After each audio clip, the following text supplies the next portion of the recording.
Namo tassa bhagavato arahato samma sambuddhassa. Namo tassa bhagavato arahato samma sambuddhassa. Namo tassa bhagavato arahato samma sambuddhassa. Buddhang Dhammang Sanghang Namasami.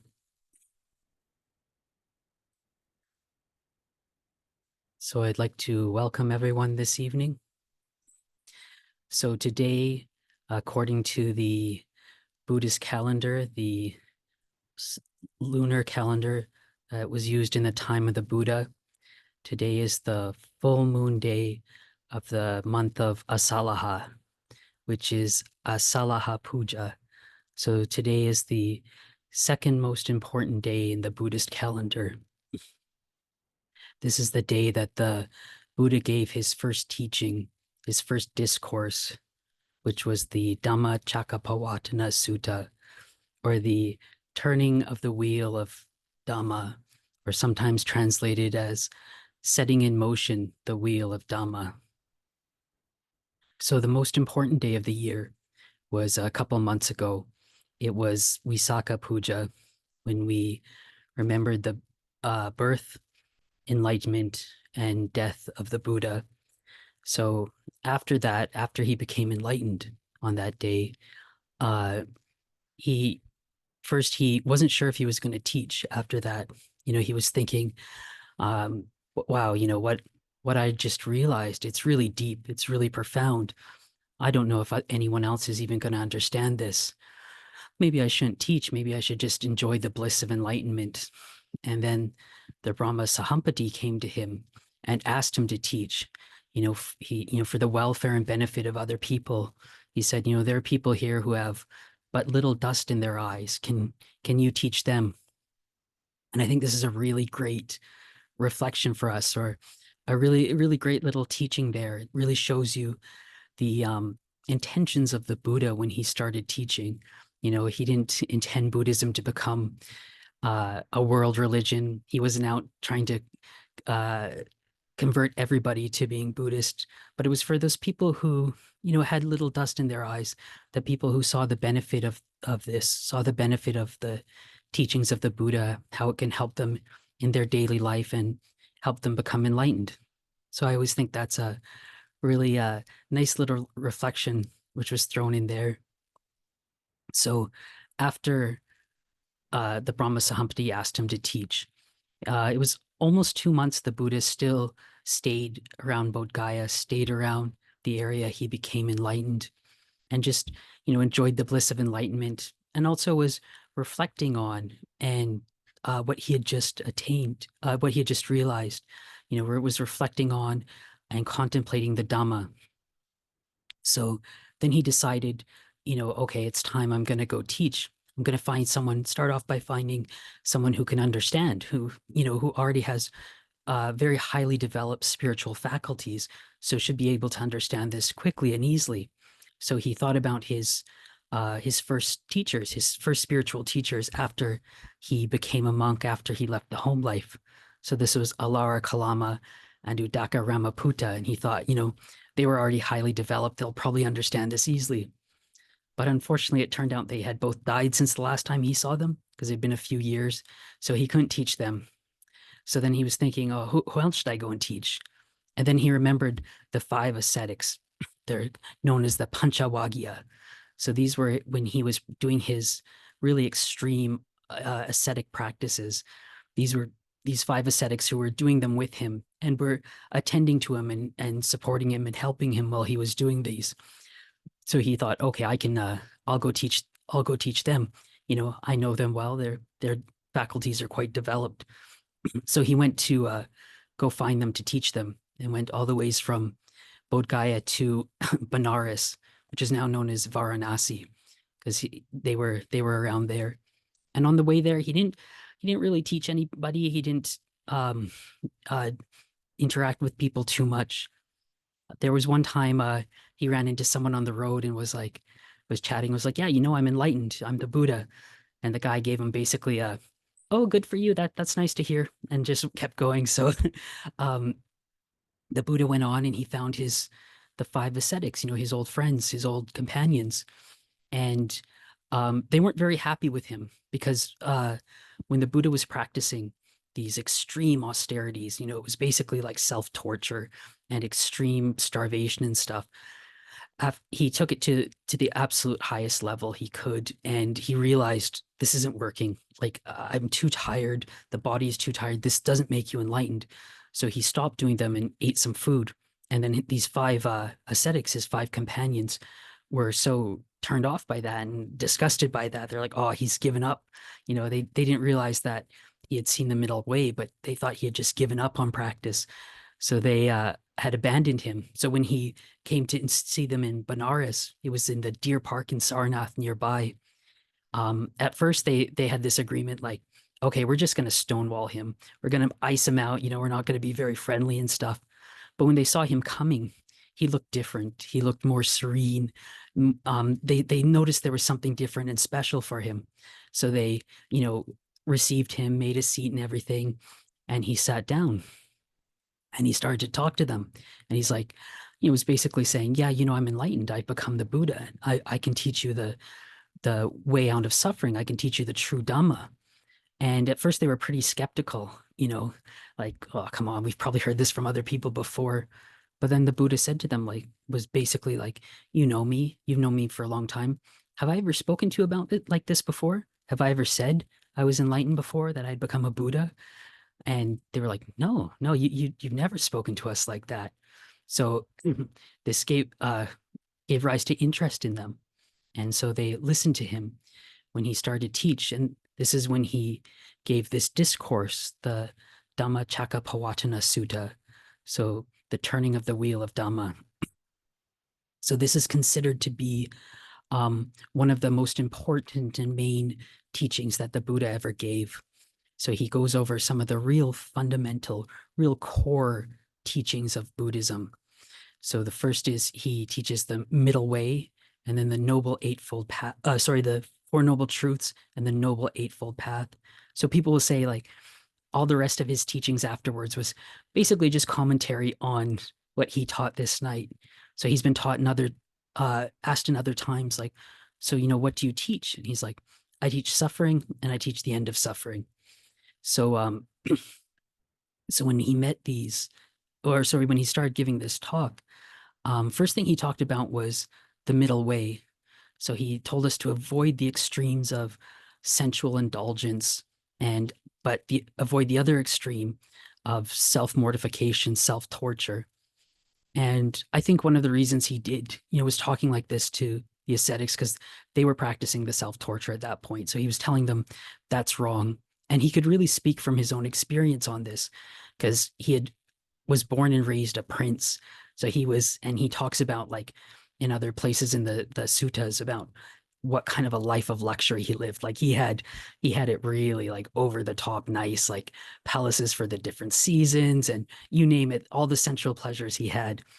And then he had gone to the extreme the other way, the extreme mortification, the extreme like self-torture for practices, the ascetic way. So he could speak from personal experience. He was like, yeah, trust me, neither of these work. We have to do a middle way of practice. And then he started teaching the Four Noble Truths, which is the real foundation and the real core of Buddhist teaching. So the first noble truth is the truth of dukkha. And dukkha is this word it's usually translated as suffering, but suffering is not really a very accurate translation of it because it covers quite a spectrum. So the spectrum is on one end like extreme torturous suffering, but on the other end is like stress and discomfort. So I'll use the word suffering, but it's quite a spectrum there. So he taught the noble truth of suffering. And, you know, he was saying that in life there is suffering. He said birth, aging, and death are suffering. Sorrow, lamentation, pain, grief, and despair are suffering. He said being associated with the things we don't like, being close to those things we don't like is suffering. Not getting what we want is suffering. Getting what we don't want is suffering. He said the five khandas, like the five um what make up a human body, our attachment to that is suffering. So he spoke to this existence of suffering in the world and in our lives and in our experience. And then he taught the second noble truth, which is the cause of suffering. And he said this suffering in our lives, it comes from craving. And he said there's three types of craving. This is tanha. And the first one is craving for sense pleasures. So kama tanha. And the second one is bhava tanha, which is craving to be or craving to become. So this is, I want to be like this. I want things to be like this. I guess we probably see it nowadays a lot with people on social media and stuff. There's a lot of bhava tanha, a lot of craving to be with that. And then the third type of craving is vibhava tanha, or the craving for things not to be like this, not to be the way they are. And so this was the cause of suffering. But then he taught the third noble truth, which is the end of suffering. So, he said there is an end to the suffering. We can bring it to an end. And the way we bring it to an end is by abandoning and giving up this craving, which, sounds great. But how do you do it? Which is the fourth noble truth, is the noble eightfold path. And so this is the way he taught us to give up this craving. So by the first factors, right view, and then right intention, then right speech, right action, right livelihood, right effort, right mindfulness, and right concentration. So so this is like the core of Buddhism, the core of the Buddhist teachings. Everything else is kind of adding on this. It's explaining more about suffering, explaining more about the cause of suffering, and explaining more about how to put an end to the suffering, and explaining more about ourselves and our experience in the universe. And so when the Buddha gave this teaching, one of the ascetics, his name was Kondanya, because he had such highly developed spiritual faculties already. So just hearing this teaching, he attained Sotapanna. So he attained the first level of enlightenment just from hearing this teaching. And so that takes a very, very high level to be able to do that. When I lived with Lumpur Biak, he used to say, yeah, he'd be talking about this sutta, this teaching of the Buddha, and he'd say, yep, the monks here, they've all listened to this sutta hundreds of times, and they've chanted it hundreds of times. Not one of them have attained Sotapanna yet from listening to it. So we've got to do a bit more practice. But then after this ascetic Kondanya realized the first level of enlightenment, became a Sotapanna, he became known afterwards as Anya Kondanya, so which means Kondanya who knows. And then the Buddha gave him what was called the Ehi Bhikkhuhi ordination, which it means come bhikkhu or come monk. So it was this special ordination. It was done in the very beginning of Buddhism, could only be done by the Buddha. And he'd just say to you, come monk, and that counted as your ordination. Whereas nowadays, you need a group of monks, there's chanting and ceremony. So it's a little more involved process nowadays, but that was the special ordination he gave in the beginning. So at this point, a lot of really important events in Buddhism happened that night. So the first was everything he had realized beforehand, or part of what he had realized beforehand, he hadn't told anyone. He was the one who knew it. He hadn't told anyone else. And now he has started teaching Dhamma. He has started spreading the Dhamma to the world. Other people can teach it now. He also got his first student, his first disciple who had attained a level of enlightenment. And it was the first time he had ordained a monk. So it was the first monk, it was the first member of the Sangha, the first disciple. So a lot of people call this day like the Dhamma Day. So the Asalha Puja will be known as Buddha Day, and Asalha Puja is known as Dhamma Day. But in my opinion, I think it's also should be Sangha Day, because this was the birth of the Sangha. This was the birth of Buddhism as a religion, when it changed from just one person who knew to spreading out to the world, and everything from it, all the different forms of Buddhism now, everything, it kind of all started that night, and it spread out after that night. So this is one of the really important days for us as Buddhists, second most important day. And it's also the last day before the rains retreat starts. So tomorrow, the monks will all be making their determinations to spend the rains retreat in one place. And if people make any aditans or resolutions for the rains retreat, tomorrow's the day to start. But it's really nice for us to come together on a day like today and reflect on the Buddha, the Dhamma, the Sangha. So really, this day was the day when the whole triple gem began to appear in the world. And of course, it grew over time. More lay people have come. You have nuns start ordaining as well. More monks started to ordain. But this is when the teachings went out into the world. And then shortly after, the Buddha continued to instruct these five ascetics and gave them a little while later, gave them this teaching called the Anakalatana Sutta. So the teaching on not self. So this was when the Buddha taught about this idea, this concept of not self in Buddhism. And by the end of this, and by the end of this period of teaching these five ascetics, all of them had become fully enlightened. So I'd like to offer this as a bit of reflection today for Asalha Puja. And yeah, I'd like to offer that for reflection for this evening.